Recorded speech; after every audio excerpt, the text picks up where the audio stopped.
Good morning. Let me once again publicly welcome the Secretary General of NATO, my dear friend Jaap, to this building once again. Let me tell you that we have a very good and long meeting fundamentally about Kosovo, the two of us and our teams. We have followed together and analyzed together the situation and the cooperation between the NATO and the European Union today and in the future, as long as our mission is being deployed on the ground. Now we are concerned, we have shared our concerns about the North, and we have shown also our hope that everybody will act responsibly in the coming period of time, so that the cooperation between the international actors which are on the ground can be constructive and positive to the stability of the region. That has been always the aim of NATO and the aim of the European Union, as you know very well. It was very well explained last Monday by the Minister of Foreign Affairs of the European Union, and in the weekend in Ljubljana by the Minister of Defense. So the cooperation is, as you can imagine, solid, and we are going to continue working in that direction. Now we have commented also on the situation in Belgrade, and I'd like to say very clearly that for us, good and solid relation with Belgrade is fundamental. Belgrade has an offer to negotiate with the European Union the manner in which the relation can be deeper through the SAA and through other mechanisms that the Great State has put forward. Now, it's important for that the situation calms down and everybody acts responsibly. Now, let me also say that we have spoken, two of us and our teams, about Afghanistan. We have discussed the situation in Afghanistan and how the cooperation between NATO and the European Union, now that we have the mission practically deployed on the ground in Afghanistan, how it can be done in an effective manner. Afghanistan for NATO and for us is a very important theater, and we are going to continue working very closely.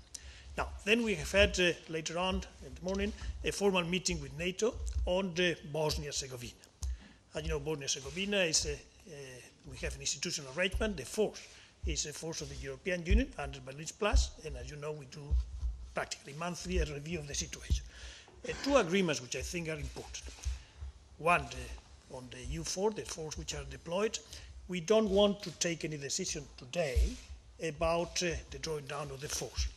I think we want to wait until we analyze in detail the situation in the region before we take such a decision.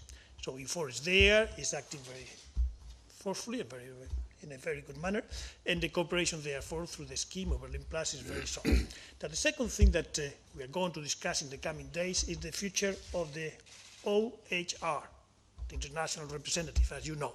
It's a doubt once the mission has to be transferred into the European Union mission. I think, again, we are going to see how the situation evolves in the region, and in particular, how the reform of police is moving forward in Bosnia-Herzegovina. You know that we have an initial with Bosnia-Herzegovina, the SAA, and it has not been signed until the process of reforms is finished, in particular the reforms on police. But in any case, the relationship is very solid, very good. In Ljubljana during the weekend, the Deputy Operational Commander of the force was there also, and he reported to the Minister of Defense of the European Union. Today we have discussed it at that level. Yeah, thank you very much, and let's keep on. Russia's Medvedev is in Belgrade today for a trip aimed at reinforcing ties between Moscow and Belgrade. What concrete steps can the EU and NATO do at this stage to go about repairing the relationship with Serbia and strengthening ties in the coming weeks? Well, as I said in my first intervention, our wish is to have a fluid relationship with Serbia. Election took place in Serbia.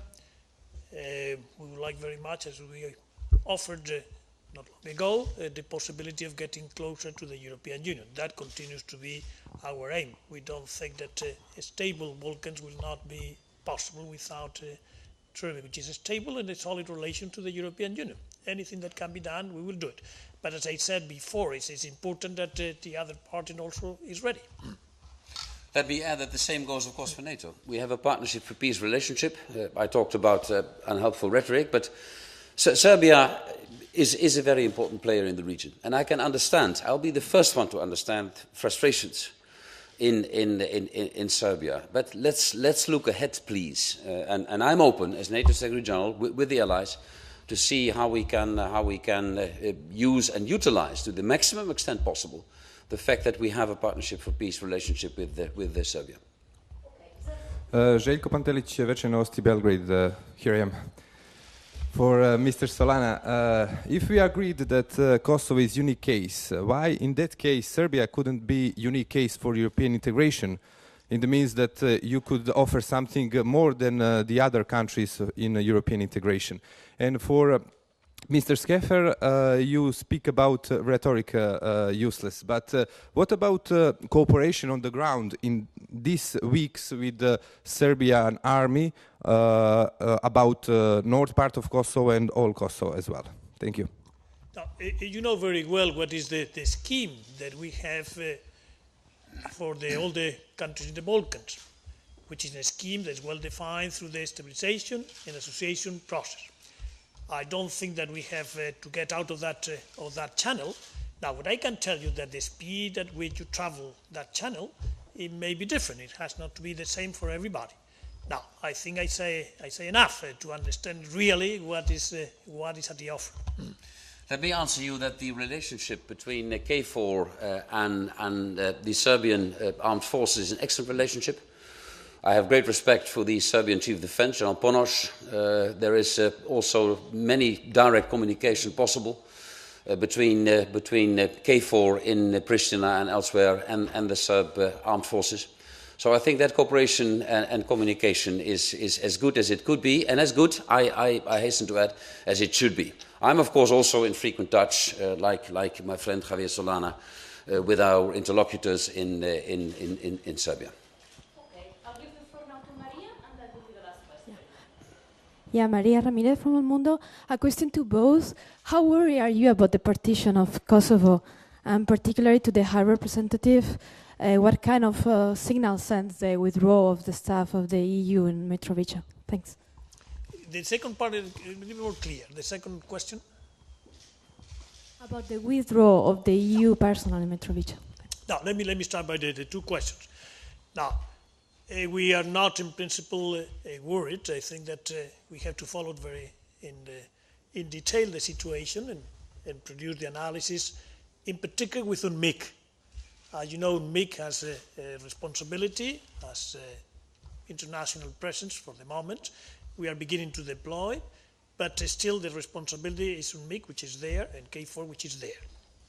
Now, I'd like to say that for us, our mission, as was agreed by the member states of the European Union, is a mission that will cover the whole territory of Kosovo.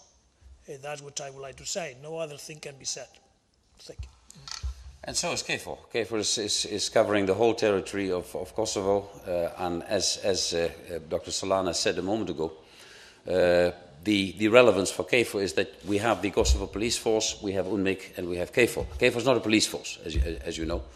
So I can echo the Secretary General's words. Thank you. Okay, thank you very much. Thank you very much. Javier. Thanks.